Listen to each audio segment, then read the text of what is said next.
Beleza, pessoal? Então, a gente finalizou aqui aquele bloco, demos um intervalo, vamos retornar aqui para mais informações.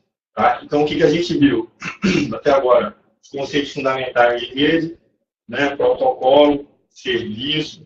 Então, um protocolo se comunica na forma horizontal, um serviço na vertical, né? Serviço sendo utilizado pelo componente de baixo, que fornece serviço, né? Então, passamos pelos protocolos, o modelo OSI de 7 camadas, tá? Sendo a camada mais inferior a física, depois enlace, depois de enlace a camada de rede, transporte, aí depois sessão, a apresentação e a aplicação. Cada uma com uma responsabilidade específica, cada uma fornecendo ora um serviço para a camada superior e outra hora utilizando um serviço da camada inferior. Beleza? Pois bem, então vamos lá. Redes Ethernet. Agora a gente vai falar das redes Ethernet. A Ethernet, olha só, é um padrão bastante popular de rede. Ele trabalha na camada 2 do modelo OSI. A rede Ethernet, ela por si só é autossuficiente para ter uma comunicação, tá? Dentro da rede ali. Então, bem antigamente, não sei se alguém aqui lembra, a Microsoft tinha um protocolo específico dela, que era o NetBeauty. Esse cara se comunicava na sua própria rede ali, só que era um protocolo proprietário da Microsoft. Não tinha roteamento, só uma comunicação interna. Então, é lógico que a internet ela não vai trabalhar com roteamento. Tá? Então, por isso ele trabalha somente na camada 2. E é aquilo que eu falei para vocês, na camada 2, a MEC, a camada de enlace, é autossuficiente para fazer uma comunicação de rede, tá? Local, porque ele vai se utilizar do serviço da camada física, né? Da transmissão ali de pulsos elétricos. A rede Ethernet é famosa por implementar uma rede de embarramento. Tá? Ela só trabalha em Ralph duplex, tá? E utiliza o CSMA-CD, né? O Detection Collision, né? O Collision Detection. Tá? Se trabalhar em full duplex, não vai fazer o uso daquele protocolo lá que faz o back-off, né? Solicita diminuir, a partir do momento que ele detectou que teve colisão, aí ele não vai retransmitir, ele vai aguardar um tempo aleatório para começar a retransmitir de novo. Isso é back-off. Beleza?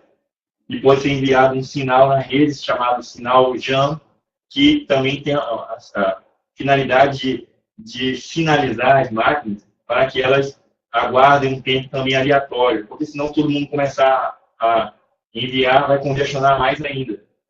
Beleza? Então, quando eu tenho um ALF duplex, aí eu vou ter que ter a detecção de colisão, porque nesse ambiente pode existir colisão. Duas pessoas lá falando no PPP, né? É igual no rádio, né? Vai dar um momento que as duas podem tentar usar ao mesmo tempo, e vai dar colisão. Tá? E eu preciso desse protocolo aqui com Collision Detection. Se ele tiver em full duplex não vai existir a necessidade dele. Camada MEC vai fazer um encapsulamento de frames, né? Beleza? Outras características aí, ó, os pacotes são enviados para toda a rede. A gente tem o conceito de MTU, que é o máximo transfer unit. Ele faz a delimitação do tamanho do frame. Então, uma rede Ethernet, ela tem lá quantidade de 1.500 bytes de MTU por padrão. Por que isso daí? Porque ele, quando passa de uma rede para outra, se o MTU da outra rede for menor, ele não consegue trafegar lá. Para fazer isso, ele vai ter que quebrar o pacote. Tá? Isso não estou falando de redes remotas, não estou falando de redes que estejam no mesmo espaço podem ser alcançadas, né? Então, a MTU, ela é de 1.500 bytes. Então, vamos lá. Ó, frames com tamanho variado, ele vai variar de 64, tá? Bytes até 1.518 bytes. Tá certo? Essa é a implementação padrão. Beleza? Então, é 1.500, só que eu tenho 18 bytes para controle de verificação de erro. Tá joia? Eu tenho aqui o suporte de Jumbo Frame. Eu posso ter um frame que tem 9.000 bytes, um bem maior. Aumenta a minha vazão de dados. E aí são uma implementação especial. Tá? Não existe comunicação no nível de endereçamento lógico, apenas físico, na Ethernet. Beleza? Então, eu tenho aí, ó, qual é a composição da minha rede Ethernet? Eu tenho um preâmbulo que vai me definir ali a sequência de bytes para fazer uma sincronização da minha comunicação. O tamanho desse byte é 7, agora, ou 56 bits. Eu tenho o Start of Frame, tá, que é um delimitador. Eu vou ter de 8, de 1 até de 1 byte, né? São 8 bits, para que eu possa definir ali nesses 8 bits o início do meu frame. Então, eu vou ter diversos frames. Tá? O meu frame vai ser de 1.500 bytes, não é isso? 1.500. Eu vou ter ali um espaço reservado para controle, que é o delimitador dele. Eu tenho um endereço que usa o endereço NAC. Então, na hora de pegar aquele meu frame, cada frame ele tem lá um espaço de 48 bits, certo? No frame, que estabelece, coloca lá qual é o endereço do meu destino, né? Na verdade, ele coloca tanto o endereço da origem quanto o destino, né? Porque aquele frame ele tem que ter uma identificação de quem que é a origem, porque se existir o retorno de reconhecimento, né, o EC, a máquina que recebeu vai ter que ter a capacidade de enviar de volta um pacote de controle, um frame de controle. Beleza? Então, eu vou ter aqui ó, o tipo que vai indicar o formato daquela minha transmissão, se ele é um pacote, né, se ele é um frame de controle ou se ele é um frame de dados, efetivamente. Tá? E eu vou ter uma quantidade de dados, efetivamente. Aqui vão as informações. E aí eu vou ter 1.500 bytes só de informação. Tá? Só de informação, efetivamente. E vou ter aqui ó, o meu frame check sequence, que ele vai ser o responsável por fazer aquela verificação de erro. Não é isso? Agora,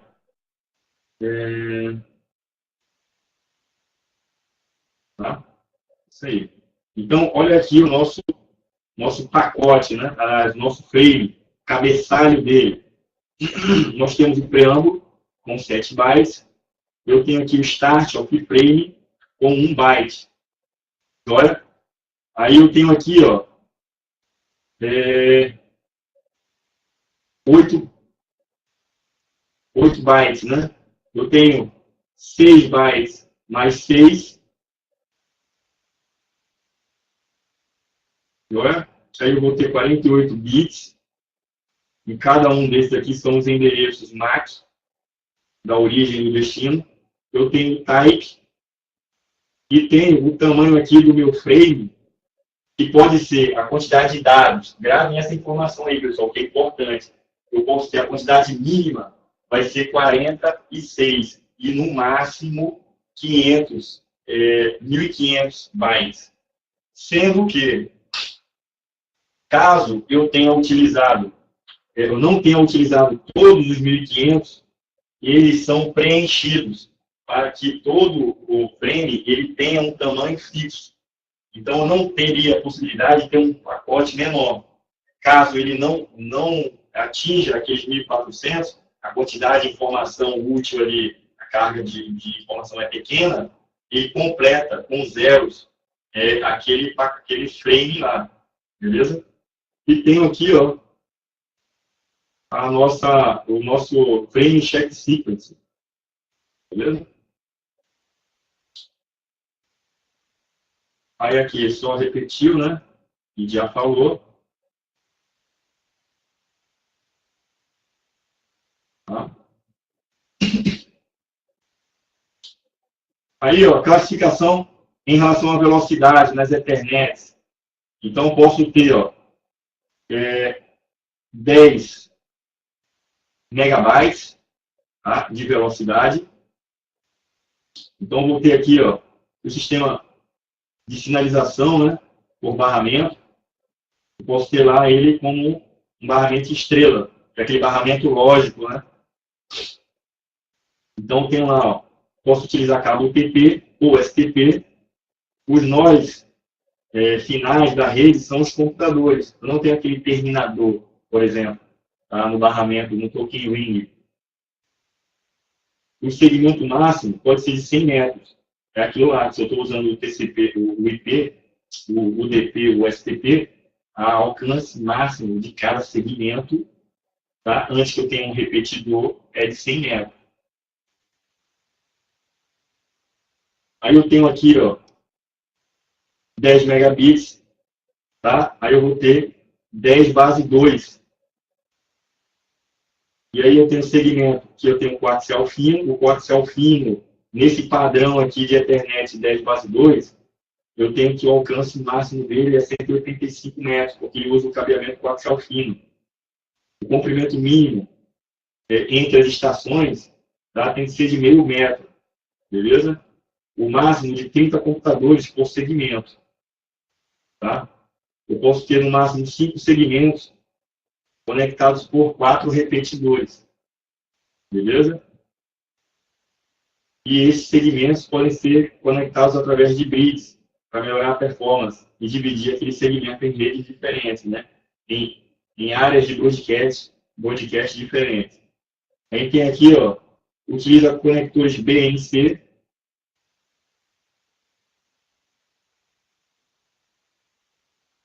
É o bridge, né, de Britannic. BNC.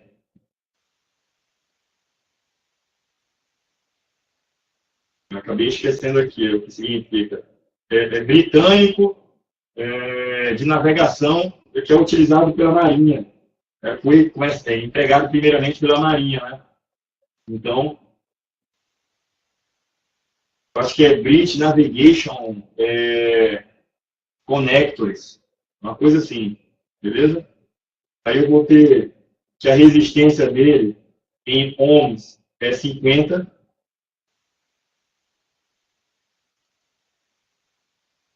A gente ainda em 10 megabits, mais um outro padrão que vai variar o quê? O tipo de cabeamento.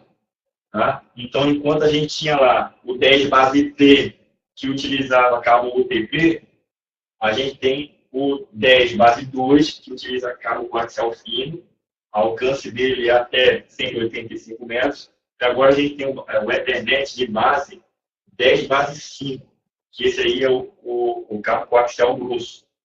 Então, eu vou ter aqui, ó, 500 metros, que a gente já viu que é a autonomia dele. A gente vai ter até 100 computadores, sem nós, tá? Aí, usando o mesmo conceito lá, 5 segmentos, e esses 5 segmentos têm 4 repetidores.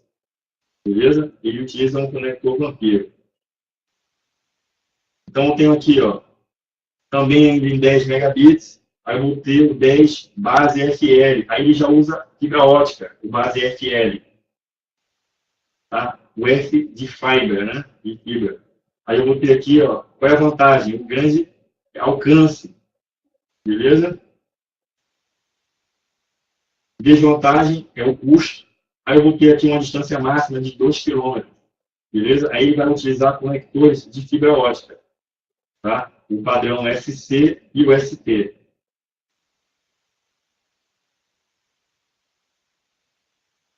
A gente tem aqui outro padrão ainda em 10 megabits. Mas aqui eu estou só repetindo. Tá? Aí eu tenho aqui o padrão em 100 mega. O padrão em 100, aí a gente começa aqui, que a velocidade vai ser transmitida, tá? Em 100 megabits. E a gente tem o 100 base TX.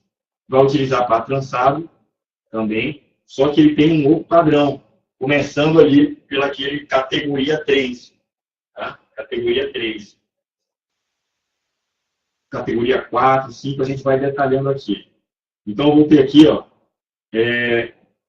mantém o formato de frame, né, o MTU, o Maximum Transfer Unit, e mecanismos de comunicação via endereçamento MAC.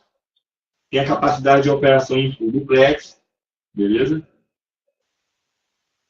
Funciona somente com switches, aumenta a velocidade e elimina colisões, né?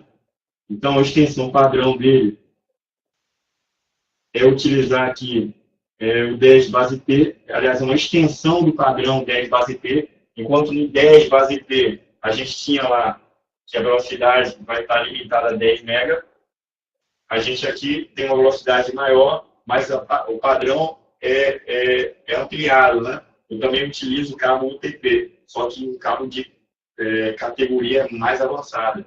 E ele também se utiliza da forma full duplex para poder multiplexar esses canais. E a velocidade é aumentada por conta também da utilização dos switches, né, que fazem o chaveamento. Essa topologia é uma topologia física em estrela, agora.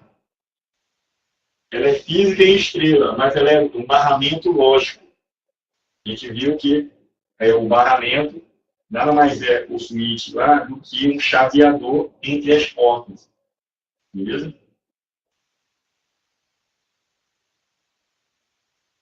Então, fisicamente, meus computadores vão estar dispersos na forma da estrela, né? E aqui um computador, aqui é um switch, né? Vou botar aqui o switch.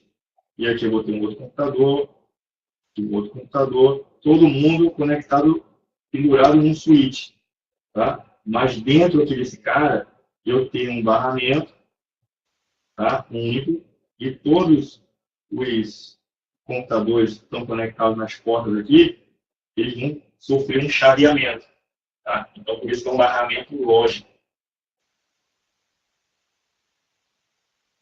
Sobre ainda a velocidade de 100 MB, a gente tem o 10 base FX, também é fibra ótica, o 100 base FX, conectores SC e ST, capacidade de operação em full duplex, até 2.000 metros. Tá? Ele pode trabalhar em half duplex, mas aí tem limitação, tá? De distância. Tá? Para que ele está diminuindo a distância? Para ter uma garantia maior sobre a detecção, né, de erros. Se a distância é maior, aí eu tenho mais atenuação, né? Então, eu diminuo o padrão da distância para 400 metros e aí eu continuo tendo uma qualidade ali. Aumenta a velocidade e eliminação de colisão, beleza? Porque vai trabalhar aqui, ó. Topologia física em estrela, beleza? 100 megabits, características dele. 1000, né? 1000 megabits, é o gigabit, beleza? Vai trabalhar em full duplex, com switch. Se estiver operando em half duplex, que vai ter colisão, tá? Aí a gente tem nos switches uma extensão que é o Carry Extension. A gente habilita ele para que ele possa atingir pacote com mínimo de 512. Tá, beleza? Aí tem o Frame Brushing, que é rajada, né? Brushing quer dizer rajada.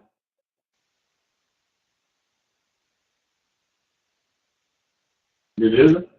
Que envia múltiplos pequenos frames até o limite de 1.500 bytes, sem fazer o controle de collision detection.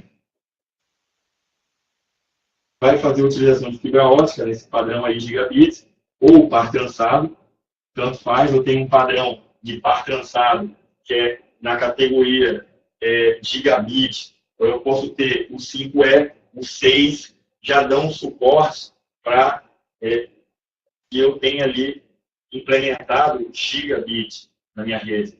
Tá? Então, aqui, ó, categoria 5, ou categoria 6. Normalmente ele é usado para grandes backbones, mas hoje em dia o gigabit é tão comum, tá? Isso aí era verdadeiro há 5 anos atrás, mas hoje em dia é tão comum o gigabit, até a nossa rede interna ali. Tá? Então, olha lá, ó.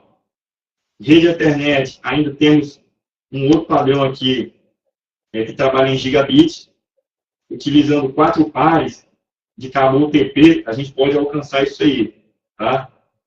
Tem o conceito de autonegociação, vai ser requerido, beleza? Padrão sensível ao tipo de cabeamento que vai ser utilizado. Se o cabeamento não for adequado, for de baixa qualidade, aí a gente pode não atingir esse gigabit aí. Tá? Cabos de categoria 5, de baixa qualidade, vão gerar erro na rede. Também a topologia é fisicamente em estrela. Beleza? Aí, ó, a gente fez a classificação baseada em quê? No Ethernet. Baseado no tipo de Ethernet base 10 base T, né? 10 base FL, né? Base 5, base 2, cada um tem as suas especificações ali, de tipo de cabeamento e tudo mais. Mas tem outra categoria que é relacionada ao tipo de cabeamento.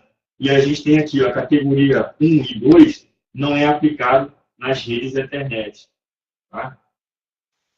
A gente tem o categoria 3, tá? Que utiliza par trançado. A transmissão vai com frequência de, no máximo, 16 MHz. Tá? Então, a velocidade máxima vai ser de 10 megabits por segundo. A velocidade. A distância máxima vai ser de 100 metros. Beleza? Aí eu começo aqui ó, com categoria 4, tá? De cabeamento. A aplicação é incomum nas redes Ethernet e eu tenho a utilização de redes Token Ring para esse tipo de categoria 4 aí.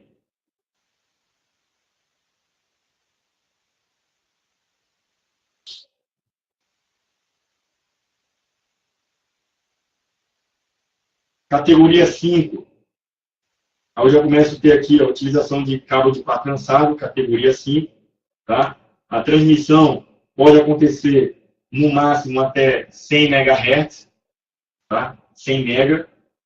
E a distância é 100 metros, que é a distância padrão do nosso cabeamento UTP. E aí eu posso utilizar aqui, ó, esse padrão de Ethernet aqui, 10 base TX, de 100 metros. Lembrando que o categoria 5E, aí ele me possibilita trabalhar com gigabits. Então, ó, eu tenho aqui ó, o 5E, que ó, suporta Fast Ethernet. O Fast Ethernet é o 100 megabits por segundo. E o Giga Ethernet é o 1000, né? 1000 gigabits. Ou 1 GE, né? É o 1 Giga Ethernet. Utiliza cabos de par trançado categoria 5E. O E, pessoal, é de Enhanced, que quer dizer melhorado em inglês, melhoramento. Então, a transmissão é em frequência de no máximo 100 MHz, tá? A distância de 100 metros, esse aqui é o padrão. Eu vou ter ele trabalhando com 100 megabits, tá? Com 100 base TX. Aí ele não vai estar trabalhando em full duplex, ele vai estar trabalhando em half duplex. Ou eu posso ter ele em 100, em 1000, né? Em 1000 gigabits, em 1 gigabit, né? Que é 1000 megahertz. Base T alguma coisa. E aí um exemplo possível aqui de implementação. Tá?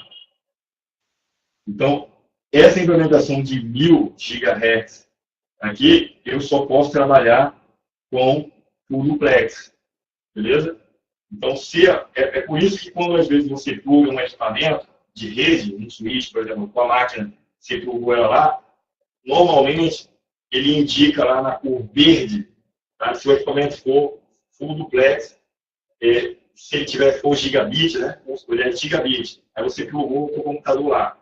Se ele ficou verde, quer dizer que, indicando que ele está trabalhando com a velocidade de gigabit. Caso ele fique com uma cor laranja, a maioria é assim, dos tweets, ele fica com outra cor, a cor alaranjada, quer dizer que ele não está trabalhando com a velocidade de gigabit, está trabalhando ali com fast Ethernet, com 100. Então, você vai avaliar, por que ele está só na velocidade de 100, se eu estou usando um cabeamento que é o cabeamento 5E, por exemplo, ou 6. Aí você vai ter que ver lá, o cabeamento está mal limpado, né, o cabeamento é uma baixa qualidade, apesar de ser daquela categoria correta, mas é de baixa qualidade. Ou então a placa de rede não suporta giga, ela só suporta fast. Entendeu? Pode ser uma dessas variações aí.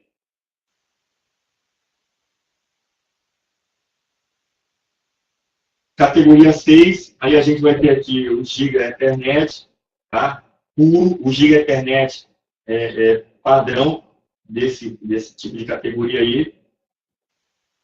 A transmissão vai acontecer em frequências aqui de 500 MHz. A distância também continua. Essa é uma limitação do cabeamento UTP, que é de 100 metros, independente da velocidade, independente da categoria. A gente pode ter aqui um padrão de 10 GB base T como exemplo possível de implementação. Tá joia? Desse tipo aqui, de categoria 6. Então, ele vai trabalhar com giga por padrão, mas eu posso ter uma implementação melhorada dele, que é a 10G base T, que aí vai estar trabalhando em 10 gigabits. Token Ring, aí a gente tem aqui, ó, que foi criada na década de 80 pela IBM, uma rede em anel. Todo o acesso é baseado na passagem de token. Tá? O protocolo é livre de conexão, a gente já falou. Ele opera na velocidade de 4 a 16 megabits. Não quer dizer que essa rede Token Ring ela sempre vai trabalhar com cabo coaxial. Ela pode trabalhar com cabo UTP, certo? Naquela categoria lá, 4, né? Que vai de 4 a 16 megabits. Eu tenho aqui, ó, o I3E, que é o padrão que estabelece que o 802.5 é o Token Ring. O Token Ring, assim como o Ethernet, que até agora a gente estava falando só sobre redes Ethernet, né? As suas categorias de rede Ethernet, velocidades e o tipo de cabeamento aplicado lá. No Token Ring, também é uma rede que implementa o nível 2, tá? O nível 2, que é a camada de enlace, não é? E aí a gente tem, para poder fazer essa concentração, quando na rede Ethernet a gente tinha o hub, né, o switch, para fazer aquela rede em estrela, a gente tem no Token Ring esse MSAL aqui, que é um concentrador, tá? É o Multistation Access Unit. Então todas as conexões são convergem para esse cara aí. Beleza? Aí a gente vai para os exercícios, tá? Não são tantos assim, beleza? Olha esse daí, ó. ESFESEX 2009. Em uma rede TCP/IP, os pacotes de informação denominados quadros, segmentos, datagramas e mensagens possuem, respectivamente, as seguintes camadas responsáveis pelas suas manipulações. E aí, pessoal? Essa daí tá facinha, molezinha, né? Qual que é a resposta? Vamos lá.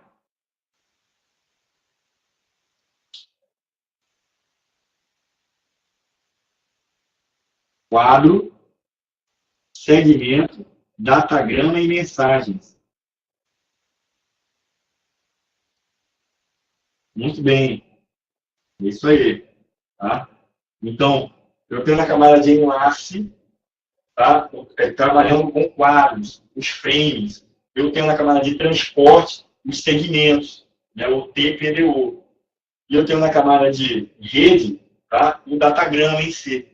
Lembrando que o datagrama, aquele conceito lá, o não orientado à conexão, né? E de um datagrama sem ter a resposta lá, dizendo se aquele cara ele chegou na sequência. Não existe uma correspondência, né, de confirmação do recebimento. Tá? Então, aqui, ó, datagrama. E tenho a nossa mensagem, que é a aplicação em si. Então, por eliminação, se a gente não soubesse, por exemplo, mensagem é algo bem do nível do usuário, né? Então, a gente teria cortado esse cara aqui, ó, né? Cadê? Cortado esse cara aqui, ó. Aí ficaria menos opções para a gente, né? E aí, olha só que ele bota lá, ó, essa aqui, física, né? Então, segmento não tem nada a ver, né? A gente trata bits apenas. Então, eu eliminaria. Só sobraria a alternativa A. Olha essa outra aí, ó. Da SpaceX de 2006. Qual é a camada do modelo OSI responsável pela compressão dos dados? E aí, pessoal, compressão dos dados. Tá tranquilo, né? Vamos lá? E aí? Excelente. Por quê?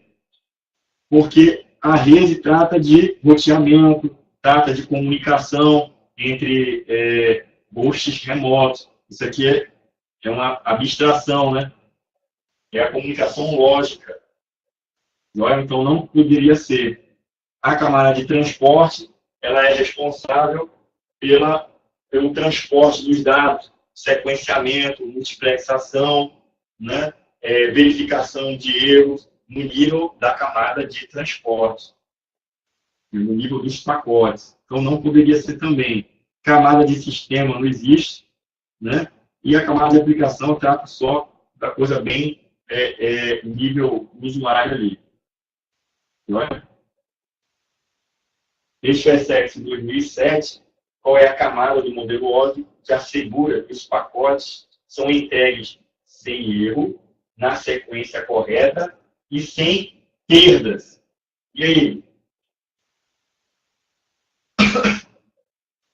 Também molezinha, né? Não é? Então, olha aí, ó. Eu tenho que elas vão ser entregues sem erros, ou seja, como é que eu posso garantir que vão ser sem erros? Alguém tem que olhar o pacote e verificar lá, opa, esse pacote aqui veio com um bit errado, né? Então, a camada de transporte, no nível lá em cima, faz isso. Quais são as duas camadas que podem fazer tipo de trabalho de verificação de erro, né? Sequenciamento é a camada de transporte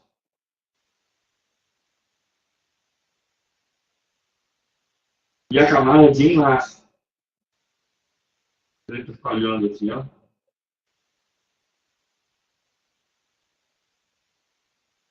Essas duas camadas, tá? Elas fazem o trabalho de fazer uma verificação de erros, sequenciamento também e a garantia da perda, tá certo? Só que cada uma delas trabalha num nível específico.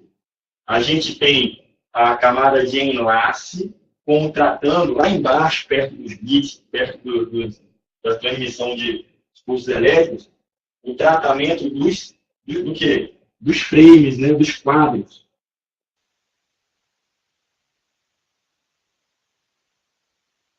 Enquanto que a camada de transporte,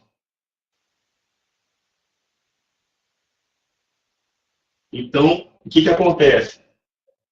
A camada de enlace, ela vai fazer, se preocupar em botar lá um CRC, né? Aí tem lá o FC Frame Check Sequence, né? O FCS, que faz essa verificação de erro do frame.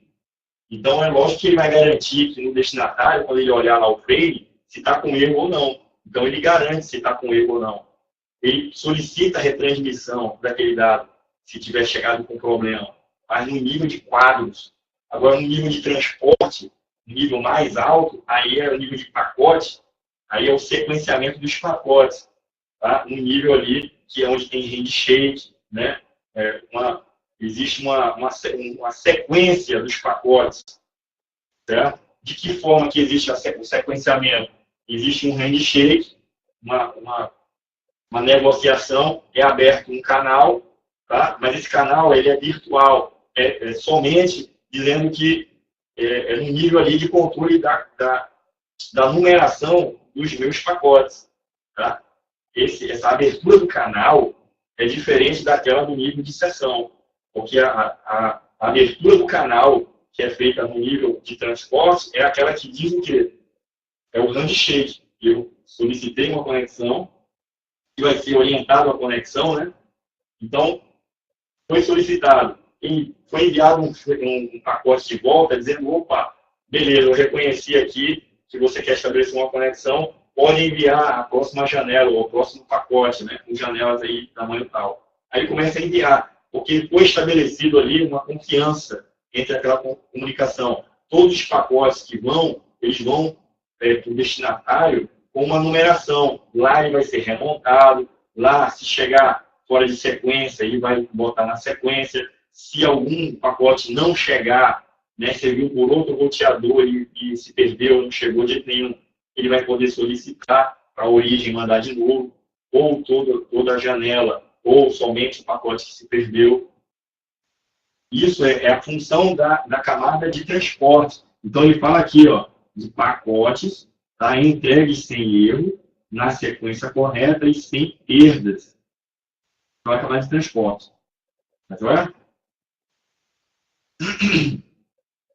HFSX 2010, ó, uma das políticas que pode ser utilizada tanto na camada de transporte quanto na camada de enlace para controlar o congestionamento de dados em sistemas de loop aberto.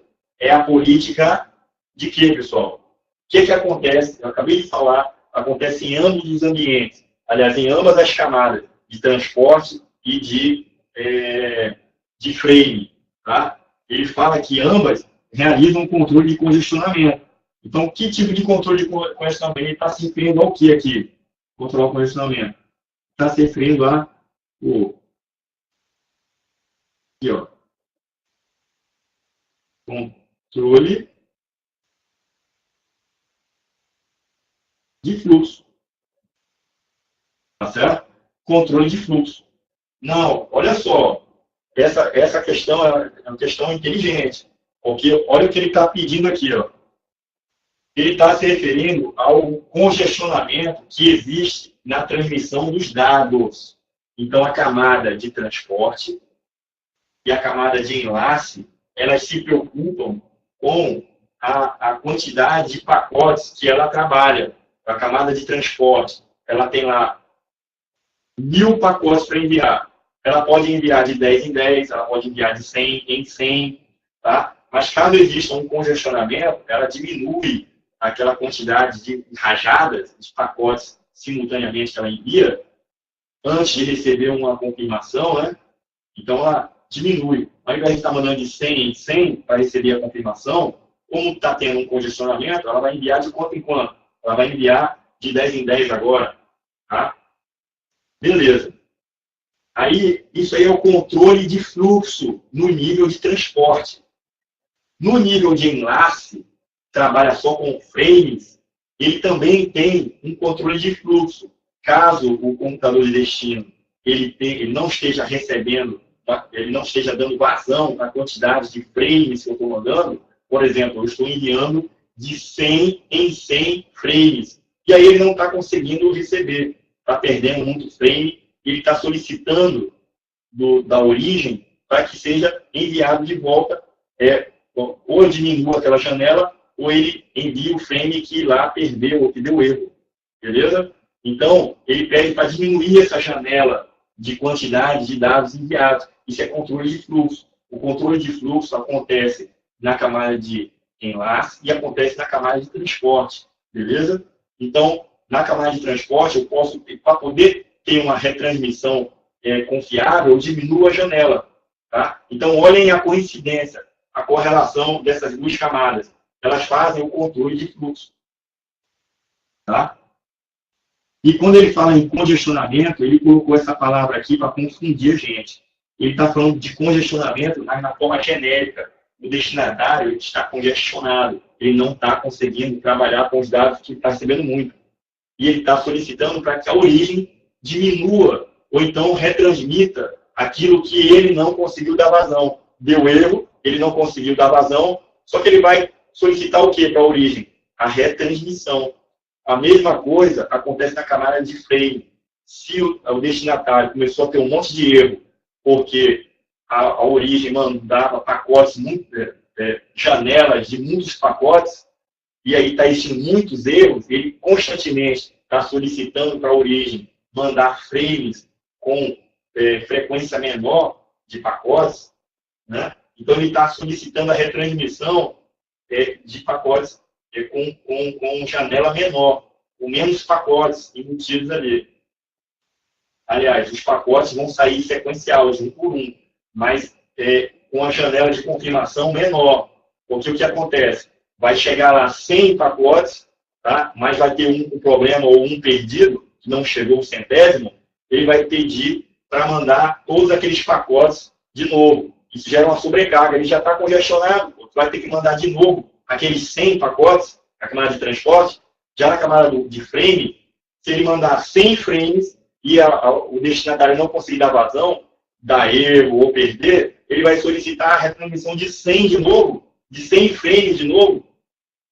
Então, existe essa correlação entre os dois, tá? De retransmissão. Então, quando o destinatário está congestionado, se der erro, seja no nível de transporte, ou seja no nível de frame, ele vai solicitar o que, pessoal? A retransmissão. Beleza? Então, ó, letra A. Pessoal, pergunto se ficou claro essa questão e a diferença aí. Aliás, a similaridade de funcionalidade, mas cada uma no seu domínio ali, né? Ficou claro aí, pessoal? Ou tem dúvida? E aí? Tá, joia. Vamos seguir, então. Marinha, 2008. As principais funções desse nível são o gerenciamento do estabelecimento e desativação de uma conexão, o controle de fluxo e a multiplexação das conexões. O trecho acima refere-se a qual nível do modelo OSI. E aí, pessoal? Pam, pam, pam, pam. E aí? Essa tá facinha, pessoal. Facinha, facinha. Presta atenção. Presta atenção. Olha lá. Ó. As funções do nível são gerenciadas estabelecendo a desativação e o estabelecimento de uma conexão. O controle de fluxo. A gente acabou de falar do controle de fluxo. E também tem a multiplexação das conexões. Aí, quem faz isso daí, pessoal, tá? É a camada de transporte. A camada de seção, ela não faz controle de fluxo. Pessoal, eu só tenho duas camadas que fazem algum tipo de controle de fluxo, tá? Ou ele é controlado no fluxo lá nos quadros que são enviados, ou na camada de transporte, no nível de pacotes. Esse tipo de controle de fluxo. Só tenho esses dois momentos para estar avaliando. Controle de erro, eu também só tenho esses dois momentos para poder avaliar. Ou no frame, ou no pacote lá da camada de transporte. A camada de transporte, ela é responsável por estabelecer uma seção também. Tá? Quando ele fala aqui, ó, pessoal, que ele fala lá, ó, principal função de gerenciamento, estabelecimento de uma conexão. Beleza? Ele podia ter falado aqui, tá? assim, ó,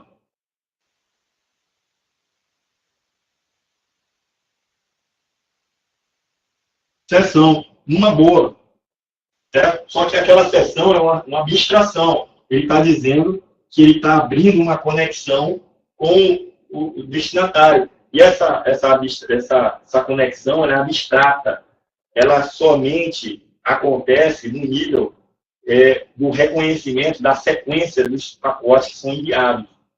Porque cada um pacote vai ter uma numeração. Tá? Então, a partir do momento que eu tenho esse sequenciamento, o envio da origem e ele para o destinatário, lá o destinatário vai receber e vai confirmar o recebimento e a ordenação. Ou fechei todos os pacotes que você queria me enviar, eram esses daqui, daquela janela lá, fechei o conjunto aqui de pacotes recebidos, eu posso solicitar para a origem que seja enviado o próximo conjunto.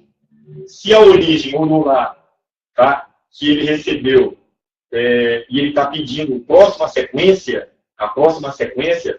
se existir a próxima sequência, ele envia. Senão, ele terminou o processo de enviar. E aí ele faz um processo de handshake para finalizar a conexão, para quebrar a conexão.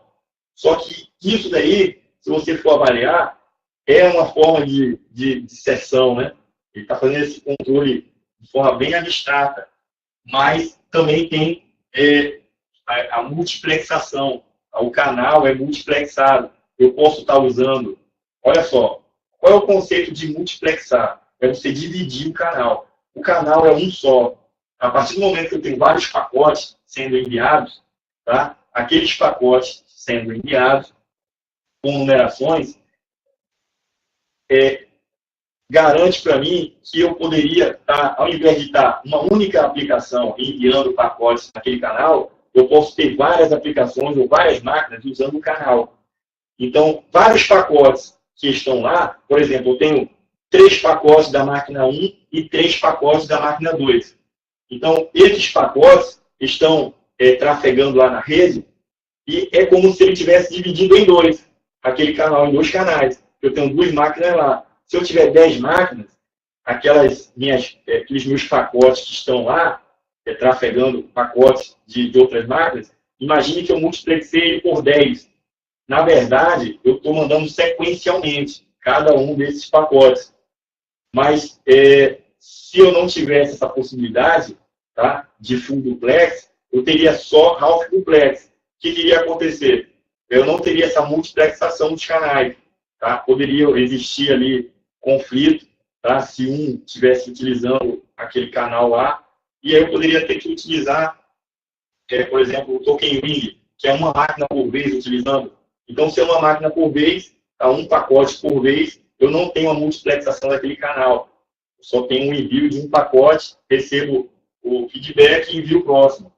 Tá? A partir do momento que eu injeto na rede vários pacotes simultaneamente, tá? Mas na verdade ele está usando sequencial lá dentro daquele meu enlace, é como se eu estivesse multiplexando, porque cada um desses pacotes, eles são parte de um determinado sistema, de uma determinada conexão, tá? Uma conexão virtual, vamos dizer assim, né?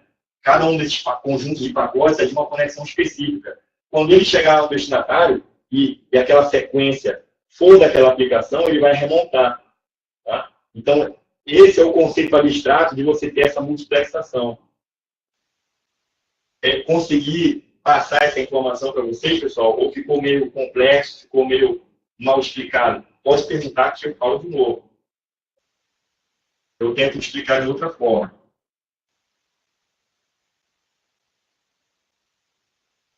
Tá? Então, quando ele fala aqui em estabelecimento e desativação de uma conexão, controle de fluxo, se ele tivesse vindo até aqui, talvez a gente tendesse a dizer, opa, eu não tenho elementos suficientes para dizer que isso aí é transporte. Então, ficaria caracterizado, tá, que poderia ser sessão. Tá? Ele fala assim, estabelecimento e desativação de uma conexão. Bom, não tem mais parâmetro nenhum, é sessão. Beleza? Mas ele fala, ó, controle de fluxo e multiplexação das conexões, divisão virtual das conexões, né? À medida que ele gera pacotes de aplicações diferentes, na verdade, ir concorrendo lá no canal, essa concorrência é a multiplexação, né? Mesmo que ele esteja enviando em pacotes diferentes. Eles vão seguir sequencialmente esses pacotes, mas quando eles forem juntados lá no final, vão ser juntados nas suas aplicações, vão ser juntados nos dados daquelas sessões específicas, sessão virtual, né? Quando eles forem remontados lá no destinatário.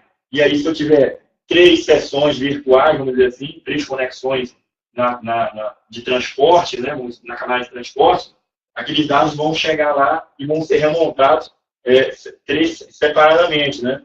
Vão ser remontados lá. Então, é como se o canal tivesse se dividido 3 vezes, mas não seria isso o caso, né? Foi só conexão virtual. Então, transporte. Tá? Olha só essa outra questão aí. Assinale a opção que corresponde aos PDUs, né, o protocolo da Unit, das camadas de transporte e enlace. Essa daí está tranquila. Tá? Na camada de enlace são os quadros, tá? E da camada, aliás, da camada de transporte, né, sequencialmente, da camada de transporte são segmentos e enlace são quadros. Então, segmentos e quadros, eu tenho essa aqui, ó. E aí, pessoal, é o fim do capítulo. Sugestão para vocês, releiam, tá, esse capítulo, deem uma passada nos slides, deem uma explorada nos assuntos desse capítulo, tá? Durante a semana. Eu vou colocar uns exercícios para a gente fixar, para ficar mais claro. Pretendo também botar lá algum outro material complementar ali que vai ajudar vocês a massificar essas informações, tá? E é isso daí, pessoal. Espero que tenham gostado da aula e no próximo sábado a gente tem um novo encontro, beleza?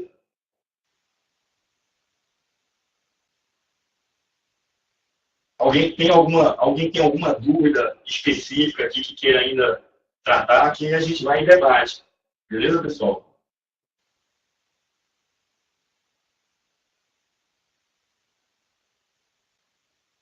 Tá, joia. Então, vou finalizar aqui.